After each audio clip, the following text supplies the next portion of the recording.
নমস্কার, রিতম বাংলায় আপনাদের সকলকে স্বাগত। আর এই মুহূর্তে সকালের শিরোনাম নিয়ে সঙ্গে রয়েছে আমি বিনোদ। চোখ রাখবো খবরে।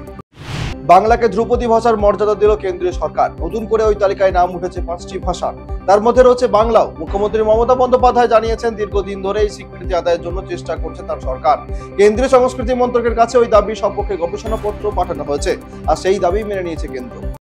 দিল্লির একটি হাসপাতালে ঢুকে চিকিৎসককে গুলি করে খুন করল দুষ্কৃতীরা। বুধবার মধ্যরাতে ঘটনাটি ঘটেছে দিল্লির কালিন্দিকুঞ্জ থানার অধীনে জৈতপুরের নিমা হাসপাতালে। পুলিশ মামলা রুজু করে এই খুনের ঘটনা তদন্তে নেমেছে। প্রাক্তন ভারত অধিনায়ক মোহাম্মদ আজহারউদ্দিনকে বৃহস্পতিবার হাজিরার সমন পাঠিয়েছিল ইডি, কিন্তু এদিন হাজিরা এরান টিম ইন্ডিয়ার প্রাক্তন ব্যাটার। নতুন করে সমন জারি করে তাকে 4ই অক্টোবর হাজিরা দিতে বলা হয়েছে ইডির তরফে। আরজি কর মেডিকেল কলেজে মহিলা চিকিৎসককে ধর্ষণ খুনের ঘটনায় নির্যাতিতার পরিচয় প্রকাশের অভিযোগে সমাজ মাধ্যম থেকে 25টি অ্যাকাউন্ট চিহ্নিত করেছে কলকাতা পুলিশ। ওই অ্যাকাউন্টের মালিকদের লাল বাজারে ডেকে পাঠানো হয়েছে।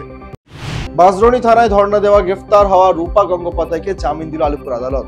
আদালতে প্রবেশের মুখে দিন রূপা বলেন, তাকে গ্রেফতার করে ভুল করেছে পুলিশ।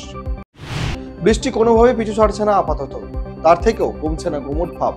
আগামী কয়েকদিন ভারী বৃষ্টির সম্ভাবনা না থাকলেও হালকা মাঝারি বৃষ্টিতে ভিজবে রাজ্যের প্রায় সব জেলায়, এমনটাই জানিয়েছে আলিপুর আবহাওয়া দপ্তর। শারদীয় নবরাত্রির সূচনায় সমস্ত দেশবাসীকে হার্দিক শুভেচ্ছা জানালেন প্রধানমন্ত্রী নরেন্দ্র মোদী।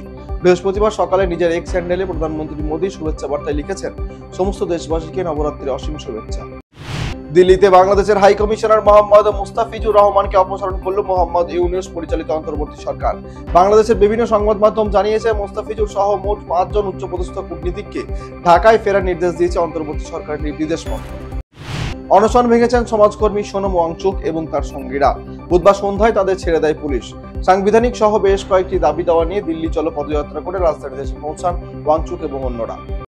সন্দীপ ঘোষ ঘনিষ্ঠ আশিস পান্ডেকে গ্রেফতার করল সিবিআই। সিবিআইয়ের অ্যান্টি করাপশন ব্রাঞ্চের গোয়েন্দারা বৃহস্পতিবার সন্ধ্যা নাগাদ জানতে পারেন, আরজি কর হাসপাতালে যে আর্থিক দুর্নীতি হয়েছে সেই ঘটনায় আশিস পান্ডের যোগ রয়েছে। এরপরই তাকে গ্রেফতার করা হয়েছে। শুক্রবার শ্রীলঙ্কা সফরে যাচ্ছেন বিদেশমন্ত্রী ডক্টর এস জয়শঙ্কর। একগুচ্ছ কর্মসূচি নিয়ে দ্বীপরাষ্ট্র সফরে যাচ্ছেন তিনি। বৃহস্পতিবার বিদেশ মন্ত্রক জানিয়েছে, শ্রীলঙ্কা সফরে গিয়ে সে দেশের রাষ্ট্রপতি অনুরা কুমারা দিসানায়কে এবং প্রধানমন্ত্রী ডক্টর হরিণী আমরাসুইয়ার সঙ্গে সৌজন্য সাক্ষাৎ করবেন বিদেশমন্ত্রী ডক্টর এস জয়শঙ্কর। আইপিএল এর দিকে নজর দিয়েছে সৌদি আরব। প্রতিযোগিতার মালিকানা কিনতে চায় তারা, কিন্তু আইপিএল এ নিজেদের একচেটিয়া দখল ছাড়তে নারাজ ভারতীয় ক্রিকেট বোর্ড। এই কারণে গত সপ্তাহে বোর্ডের বৈঠকে একটি সিদ্ধান্ত নিয়েছেন জয় সাহেরা।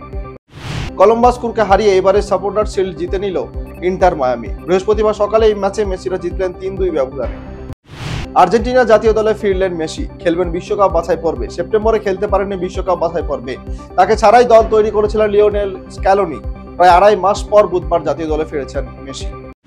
হায়দ্রাবাদ 57 বছর পর সন্তোষ ট্রফি আয়োজন করবে। এর গ্রুপ পর্ব শুরু হবে চলতি বছরের নভেম্বরে। বুধবার রাতে অল ইন্ডিয়া ফুটবল ফেডারেশন এই ঘোষণা করেছে। শেষবার হায়দ্রাবাদ সন্তোষ ট্রফির আয়োজন করেছিল 1966 থেকে 67 সালে।